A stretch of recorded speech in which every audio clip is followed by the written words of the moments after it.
जय माता दी। मैं Ashish Yadav, faculty Aditi commerce classes and educational consultant. Welcome students. आज हम लोग मैक्रो इकोनॉमिक में गवर्नमेंट बजट एंड इकोनॉमी, सरकारी बजट को पढ़ेंगे। सभी लोग जानते हैं बजट क्या होता है, बजट क्यों बनाया जाता है। सरकार, गवर्नमेंट, अगर हम लोग उसकी बात करें, अगर हम लोग पहले सरकार की बात करें तो सरकार साल भर में जो खर्च करेगी उसको एक सजेशन या अप्रॉक्सीमेटली होता है करेंगे। एक कुछ पॉलिसीज़, कुछ योजनाएं बनाई जाती है, कुछ उस पर काम किया जाता है या सरकार बनाती है कि हम लोग इस साल में इतना काम करेंगे, हमारा एक बजट होगा इस तरीके से। तो सबसे पहले जो बजट होता है वो लोगों को, जो कंट्री में लोग होते हैं या लोग जो बिजनेसमैन होते हैं, मल्टीनेशनल कंपनीज होती हैं, उनको सरकार भरोसा दिलाती है कि हम डेवलपमेंट के लिए, एम्प्लॉयमेंट के लिए, मेडिकल फैसिलिटीज़ के लिए, फार्मर्स के लिए, बहुत सारे लोगों के लिए, सबके लिए क्या क्या करने वाले हैं और हमारी प्लानिंग क्या क्या है, उस प्लानिंग को करने के लिए ही बजट बनाया जाता है। बजट न्यूमेरिकल होता है, बजट फोरकास्टिंग होता है, और जो बजट होता है वो इम्प्लीमेशन होता है, और बजट जो होता है वो फाइनेंस मिनिस्टर, स्टेट के बजट भी होते हैं अपने अलग, अदर स्टेट्स जो होते हैं, सेंट्रल गवर्नमेंट का जो बजट होता है वो फाइनेंस मिनिस्टर स्पीच करता है। और फरवरी के जो फर्स्ट वीक होता है उसमें स्पीच होता है, मार्च में डिस्कशन होता है, जो उस पर फाइनल डिस्कशन या जो भी डिस्कशंस होते हैं वो 31 मार्च तक होते हैं, और इम्प्लीमेशन जो बजट का होता है वो अप्रैल को होता है, 1 अप्रैल। 31 मार्च तक पूरे बजट पर चर्चा होती है। कौन चर्चा करता है? वित्त मंत्री। बजट में पूर्वानुमान होता है खर्चों का, टैक्स कितना वसूलना है, पब्लिक को भरोसा दिलाया जाता है बजट के द्वारा कि हम ये विकास के कार्य करेंगे। और जो बजट होता है वो सरकार के साल भर की कुछ ऐसी गतिविधियों को जो आर्थिक होती हैं, सेना के लिए कितना खर्च करेंगे, हथियार कितना खरीदे जाएंगे, रेलवे पर कितना खर्च होगा, वो सारी चीज़ों को वो अप्लाइड करते हैं और बताते हैं। बजट में सरकार अपने फाइनेंशियल रिसोर्सेज को बताना चाहती है। फाइनेंशियल रिसोर्सेज का मतलब होता है, मोटे तौर पे सरकार ये बताना चाहती है कि हमारे पास पैसा आएगा कहाँ से, उसको हम खर्च अलग अलग हेड्स में, अलग अलग क्षेत्र में कैसे खर्च करेंगे, और जब हमारे पास ये सारे लेवल आ जाएंगे तो हम प्राइस लेवल को इक्वल कैसे रखेंगे, कीमतों को। जैसे अब सरकार को पहले दिक्कत होती थी टैक्सेशन या टैक्स कलेक्शन की दिक्कत है, सरकार ने जीएसटी अप्लाइड कर दिया, CGST, SGST, IGST, interest rate, जो जीएसटी होता है इंटरेस्ट रेट वो लगता है, अंतर्राज्यीय जो जीएसटी टैक्स है या जीएसटी, सीजीएसटी, स्टेट जीएसटी लगता है। तो सरकार को उससे फ़ायदा हुआ टैक्स कलेक्शन में।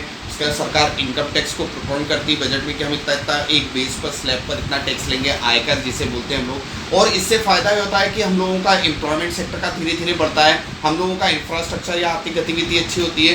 और जो सरकार जो होती है, वो गवर्नमेंट होती है, वो ये सोचती है हमेशा कि एक अच्छा, अगर हम लोगों को एक डायरेक्शन मिल जाए बजट के इसमें, तो हम लोग बेटर कर पाएंगे। करीब करीब मान के चलिए कि 60 या 70% तक जो प्लानिंग्स होती है वो कंपाउंड पहले साल में हो पाती है। थोड़ी बहुत मुश्किल होती है, जैसे अभी कोरोना के कारण सारी जो इकोनॉमिक एक्टिविटीज़ थी वो रुक गई है, तो इस साल हो सकता है कि बहुत सारी चीज़ें ना हो पाए, क्योंकि होता है ऐसा, सभी तो पूरे वर्ल्ड के साथ है ये वाली चीज़। लेकिन एक एग्जाम्पल के तौर पे देखा जाए तो बेस्ट एग्जाम्पल होगा कि कोरोना जो था उसके कारण, जो एपिडेमिक स्प्रेड वायरस हुआ उसके कारण कुछ दिनों तक, अभी 2020 में हर बार, अब इन्होंने टैक्स कलेक्शन की डेट 30 नवंबर कर दी 2020, तो ऐसा होता है।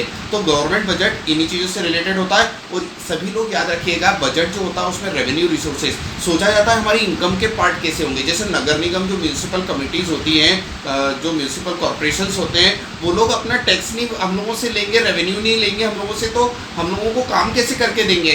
साफ सफाई का काम होता है, स्वच्छता अभियान है, बहुत सारी ऐसी चीज़ें होती है जो नगर निगम, नगर पालिका जो होती है, म्यूनसिपल कॉरपोरेशंस होते हैं, वो कंप्लीट करते हैं, तो उनका भी एक बजट का पार्ट होता है। अब बजट जो होता है वो सबसे पहले जो प्रेजेंटेशन होता है लोकसभा राज्यसभा, जो हमारे अपर सेशन है उसमें होता है, और उसके अलावा लोकसभा राज्यसभा में फाइनेंस मिनिस्टर बजट को स्पीच करेंगे, पढ़ेंगे, और उसके बाद फिर वो डिस्कशन का पार्ट होता है। और डिस्कशन का पार्ट होने के बाद इम्प्लीमेशन के लिए जो है वो कहाँ जाता है, अपने प्रेसिडेंट के पास, और प्रेसिडेंट इम्प्लीमेशन करने के बाद 1 अप्रैल से जो भी प्राइसेस होते हैं वो स्टेबल होकर प्राइस लेवल अप डाउन जैसा कंडीशन होती है टैक्स की, वो इम्प्लाइड हो जाती है। याद रखिएगा, फाइनेंस मिनिस्ट्री जो होती है, वित्त मंत्रालय जो होता है, वो बजट बनाता है, उसको प्रेजेंट करता है।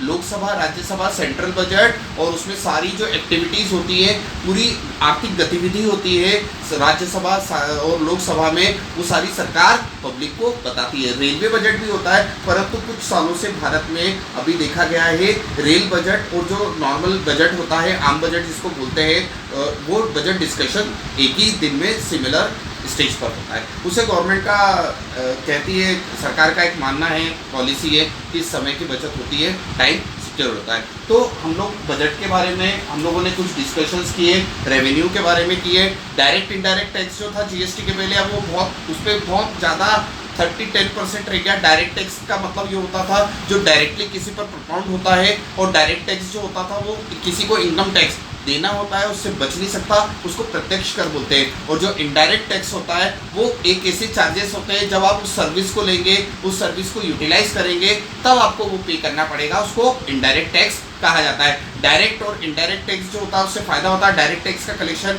सबको मालूम है, देना ही होगा आपको, म्यूनिसिपल टैक्स हुआ, इनकम टैक्स हुआ, और डायरेक्ट टैक्स का जो कलेक्शन होता है हेवी होता है और उसका टाइम लिमिट होता है। और जो इनडायरेक्ट टैक्स होता है उसमें कलेक्शन डिपेंड करता है उस चीज़ पर कि आपको सर्विस लेना है या नहीं लेना है। और नुकसान ये होता है कि इनडायरेक्ट टैक्स हो सकता है कभी ज़्यादा जमा हो, कभी कम। अभी इनडायरेक्ट टैक्स कम जमा होगा, कोरोना एपिडेमिक जो स्प्रेड चल रहा है, और डायरेक्ट टैक्स भी होगा, लेट जमा होगा, तो दोनों चीज़ें जो होती है वो संभव सबके लिए बेटर होता है, क्योंकि बिना रेवेन्यू के, बिना टैक्स के सरकार काम नहीं कर सकती है, बिना करों के। प्रत्यक्ष अप्रत्यक्ष दोनों चीज़ मैंने तुम लोगों को एक्सप्लेन कर दी। डायरेक्ट टैक्स का बर्डन डायरेक्ट टैक्स पेयर पर पड़ता है, और इनडायरेक्ट टैक्स का बर्डन उन सभी लोग जो सर्विस को एक्सेप्ट लेना चाहते हैं या उस सर्विस का पार्ट होना चाहते हैं, उनको पे करना पड़ता है।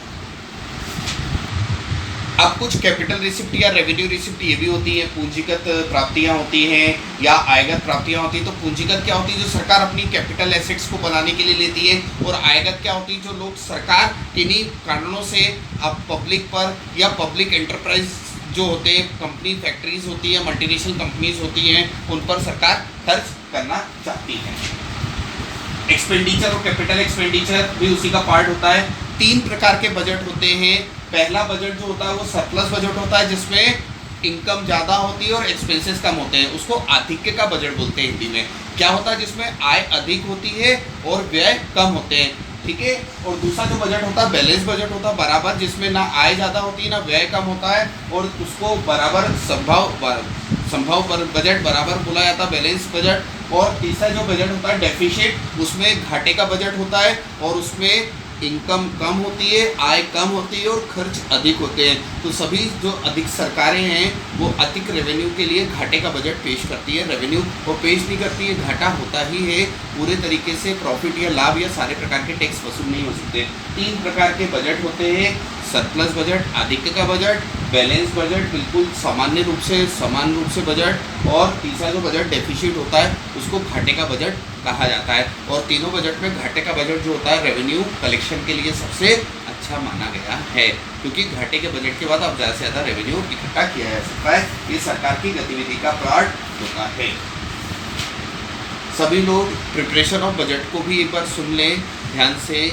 सबसे पहले फाइनेंस मिनिस्ट्रेशन, जो वित्त मंत्रालय होता है, फाइनेंस मिनिस्ट्री होती है, वो बजट को बनाती है, प्रिपरेशन करती है। उसके बाद फाइनेंस मिनिस्टर लोकसभा राज्यसभा में बजट को प्रेजेंट करते हैं, पढ़कर सुनाते हैं, उस पर डिस्कशन स्टार्ट होता है। फरवरी के फर्स्ट वीक में, सेकेंड वीक, थर्ड वीक में बजट प्रेजेंट होता है, और उस पर डिस्कशन 30 मार्च तक होता है। 31 मार्च को प्रेसिडेंट उसको इम्प्लाइड करने के लिए सजेशंस अपने वो करता है, और उसका 1 अप्रैल को बजट प्रेजेंट हो जाता है। ओके, सब लोग चैनल सब्सक्राइब करें, कमेंट बॉक्स में जो भी टॉपिक समझ में ना आए उनको लिखें, बताएं, और सभी लोग टॉपिक से रिलेटेड जो भी चीज़ें हैं उसके लिए अपडेट ज़रूर रहते रहें। सब्सक्राइब करें और नोटिफिकेशन बेल ऑन करें। Thank you.